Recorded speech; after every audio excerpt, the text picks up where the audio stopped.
একজনই আছেন বাংলাদেশের প্রেসিডেন্ট হওয়ার যোগ্য। সোমবার বিকেলে হঠাৎ শাহাবুদ্দিন চুপ্পুকে রাষ্ট্রপতির পদ থেকে সরিয়ে দেওয়ার সিদ্ধান্ত হয়েছে। কে হইতেছে নতুন প্রেসিডেন্ট? মাননীয় প্রধানমন্ত্রী, আমি ছাত্রলীগ করতাম। দেশের সর্বোচ্চ পদ রাষ্ট্রপতিকে ঘিরে আবারও তুমুল আলোচনা তৈরি হয়েছে। দেখেন চুপ্পু সাহেব আছে এখানে, এটাকে কি টিকা থাকা বলে?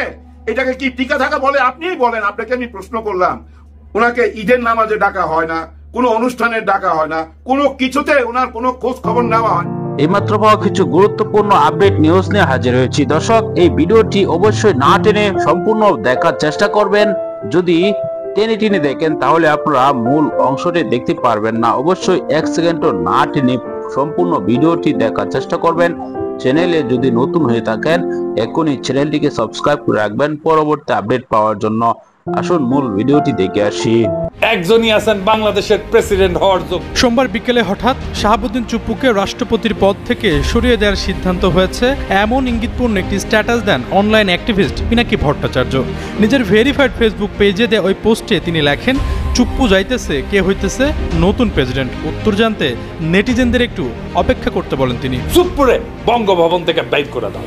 পিনাকির এমন মন্তব্যে রীতিমতো তোলপাড় শুরু হয় সামাজিক যোগাযোগ মাধ্যমে। ওই পোস্টের ঘণ্টা তিনেক পর বেগম খালেদা জিয়ার একটি ছবি শেয়ার করে পিনাকি লিখেন, নতুন বাংলাদেশের মহামান্য রাষ্ট্রপতি, যার হাতে স্বাধীনতা, সার্বভৌমত্ব আর জাতীয় মর্যাদার পতাকা সব সময় সুরক্ষিত সমুন্নত থাকবে। তবে এসব তথ্যের কোনো সূত্র উল্লেখ করেনি পিনাকি ভট্টাচার্য, যিনি বলছিলেন ওদের হাতে গোলামির জিনজির আমাদের। এছাড়াও পিনাকি ভট্টাচার্য তার ইউটিউব চ্যানেলে এই সংক্রান্ত একটি ভিডিও প্রকাশ করেন। তাতে তিনি দাবি করেন, বাংলাদেশের প্রেসিডেন্ট হওয়ার যোগ্যতা একমাত্র খালেদা জিয়ার রয়েছে, যিনি বাংলাদেশের ইতিহাসের মহানায়ক, যিনি নতুন প্রজন্মকে মাথা উঁচু করে লড়াই করতে শিখিয়েছে, যিনি দলমতের ঊর্ধ্বে গিয়ে আজ জাতীয় ঐক্যের প্রতীক হয়ে উঠেছে।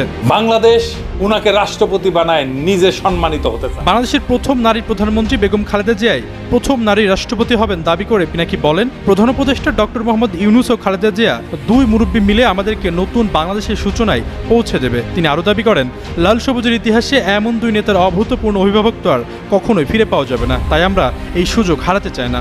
আমরা বেগম খালেদা জিয়ার অধীনে নির্বাচন করতে চাই। পিনাকি মনে করেন, খালেদা জিয়া রাষ্ট্রপতির দায়িত্বে আসলে দেশে একটি গ্রহণযোগ্যমূলক নির্বাচন আয়োজন করা সম্ভব। পিনাকি ভট্টাচার্য শাহাবুদ্দিন চুপ্পুকে সরিয়ে খালেদা জিয়াকে রাষ্ট্রপতির আসনে বসানোর দাবি করলেও এখন পর্যন্ত এই নিয়ে সরকারের পক্ষ থেকে কোনো প্রতিক্রিয়া দেখা যায়নি।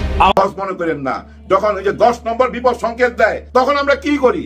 তখন আমরা ঘরের দরজা জানলা বন্ধ করে ভাই সেফ জোনে চলে যাই। আবার বেশি জোরে ঝড় আসলে খাটের নিচে ঢুকা যায় ভাই। গ্রাম দেশে আমার ছোটবেলায় আমার একবার খাটের নিচে ঢুকায় ফেলাইছিল, ওদিকটা টিন উড়া চলে যাইতেছে। তো ভাই আমার নিজের অভিজ্ঞতা আছে, আমি তখন ছোট। তার মানে কি, বিপদ সংকেত, ঝড় আসতেছে, ঝড়, কারো খাটের তলে যাইতে হবে। আর যার ঘর শক্ত আছে, আমার মতো ভাঙা টিনের চাল থাকলে ভাই উইরা যাবে, ভাই উইরা যাবে। আর শক্ত ঘর থাকলে তো টিকা থাকতে পারবেন। আর ওই শক্ত ঘরের পিলার গুলা কারা জানেন? এই জনগণ। এই জনগণের পিলার লাগবে ওই শক্ত ঘরের জন্য। মানুষের ভালোবাসা লাগবে, ভালোবাসা ছাড়া মানুষ টিকা থাকতে পারে না। এই যে দেখেন চুপ্পু সাহেব আছে এখানে, এটাকে কি টিকা থাকা বলে? এটাকে কি টিকা থাকা বলে? আপনিই বলেন। আপনাকে আমি প্রশ্ন করলাম, ওনাকে ঈদের নামাজে ডাকা হয় না, কোনো অনুষ্ঠানে ডাকা হয় না, কোনো কিছুতে ওনার কোনো খোঁজ খবর নেওয়া হয় না, ক্যামেরার সামনে আনা হয় না। এটা কেমন পদ? এটা কোনো পদ হইলো? এটা কোনো জীবন হইলো? আসলে হয় কি জানেন, যে মানুষ নিজেকে নিজে সম্মান করতে পারে না, উপর আল্লাহ তাকে কোনো সম্মান দেয় না, এবং জনগণের মধ্যে ওনার জন্য কোনো রহম থাকে না ভাই, রহম থাকে না। উনি তো নিজেকেই নিজে সম্মান করেন নাই। গতকালকে পিনাকি তার ভিডিও থেকে একটা ভিডিও চুরি করছি, আপনাদেরকে দেখাই। হ্যাঁ হ্যাঁ, আমার নিজেরই লজ্জা লাগতেছিল ভাই। দেখেন, 3 মাস ধরে মাননীয় প্রধানমন্ত্রীকে সালাম করতে গেলে উনি আমার সালাম নিতেন না। তা আমি দেখতাম যে ওনার চরণের ধুলো আমি পাই না। আমার মিশ্র প্রতিক্রিয়া হচ্ছিল যে উনি কেন আমার সালাম নেন, আপনি কি রাজনীতি করতেন? আমি বলেন, জি মাননীয় প্রধানমন্ত্রী, আমি ছাত্রলীগ করতাম। 3 মাস ধরে মাননীয় প্রধানমন্ত্রীকে সালাম করতে গেলে উনি আমার সালাম নিতেন না।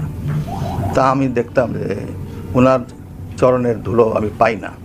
এইটা কোনো কথা বলেন? এটা কোনো কথা? ভাল লাগলো না, মনটা ভাঙা গেছে ভাই, মনটা ভাঙা গেছে। এই ছিল আমাদের দেশের হেড মাথাগুলা, এরাই দেশ চালাইছে ভাই গত 54 বছর। এই 54 বছর আমরা এরকম মালই পাইছি ভাই, এই 54 বছর আমরা এরকম নেতৃত্বই পাইছি ভাই। এরাই আমাদের নেতা। গত প্রেসিডেন্ট দেখেন নাই, একেবারে ভাই ফাঁসির আসামি। ওই যে বিশ্বজিৎকে যারা মারলো তাদেরকে ভাই খালাস কইরা দিল। হ্যাঁ, উনার একটাই কাজ খালাস কইরা দেওয়া। কত ফাঁসির আসামিকে যে খালাস কইরা দিছে, ওইখান থেকেই তো যারা ধর্ষণকারী, যারা খুনি, তারা উৎসাহিত হইলো। আমাদের দলের লোকই তো প্রেসিডেন্ট। আমাদেরকে তো ফাঁসির আসামি থেকে খালাস কইরা দিবেই, এইভাবেই উৎসাহিত হয়েছে। এইভাবেই ভাই দিনের ভোট রাত্রে করছে, দিনে দুপুরে ভোট চুরি করে নিয়ে যাইতে দেখছি, দিনে দুপুরে এবং রাতের মধ্যে ভোটের বাক্সের মধ্যে ভোট বইরা রাতের মধ্যে আবার ঢুকাই দিছে। কেউ কোনো কিছু বলে নাই। আর্মি, পুলিশ, র্যাব সবাই পাহারা দিছে। কাকে পাহারা দিছে? চোরকে পাহারা দিছে। ওই সিস্টেম কি চলতে পারে? না, চলতে পারে না। ওই চোরদের হাত অবশ কইরা দেওয়া হবে। কে বলছিল? সবচেয়ে নরম দিলের মানুষ ডাক্তার শফিকুর রহমান স্যার বলছিলেন, ওই হাত অবশ করে দিব, যে হাত ভোটের বাক্সের মধ্যে যাবে ওই হাত অবশ করে দিব। আর মামুনুল হক সাহেব কি ঠান্ডা মাথায় বলছে। এই ঠান্ডা মাথার কথাগুলো একবার শুনেন, কতটা ব্যথা ভিতরে। বিএনপি নেতৃবৃন্দকে একটি বিষয়ে সতর্ক করতে চাই। 2013 সালের 5ই মে শাপলা চত্বরে আমরা যখন ফ্যাসিবাদী আওয়ামী লীগের সবচেয়ে বর্বর হত্যাযজ্ঞের শিকার হয়েছিলাম, সেদিন সন্ধ্যাবেলায় কিন্তু বেগম জিয়া আপনাদের সকলকে আহ্বান করেছিলেন যে তোমরা শাপলা চত্বরে নিপীড়িত এই হেফাজতের আন্দোলনের পাশে তোমরা দাঁড়াও। আমি আজকে অত্যন্ত ব্যথা নিয়ে বলতে পারি যে আপনারা কিন্তু সেদিন আপনাদের নেত্রী সেই নির্দেশনা ফলো করেননি। তার মানে কি কেউ কিচ্ছু ভুলা যায় নাই। আরে কার মার সন্তান মাদ্রাসায় পড়ে, ওনারা ডাকছে, চলে আসছে শাপলা চত্বরে, আর ফিরা যাইতে পারে নাই। এটা কোনো কথা? এটা স্বাধীন দেশে হইতে পারে? এগুলো বন্ধ করতে হবে না? এগুলো বন্ধ করতে হবে। আর এগুলো বন্ধ করবে কারা? কারা সেই পাহারাদার? সেটাই আমরা পেয়ে যাব এই 36 দিনের মধ্যে। দিন গুনতে থাকেন, আজকে প্রথম দিন, আরো হাতে আছে 35 দিন। এই 35 দিনের মধ্যে সবকিছু পরিষ্কার হয়ে যাবে ভাই, পরিষ্কার হয়ে যাবে। প্রিয় দর্শক, ইতিমধ্যে আপনারা অবগত আছেন যে নির্বাচন হবে এপ্রিল মাসেই।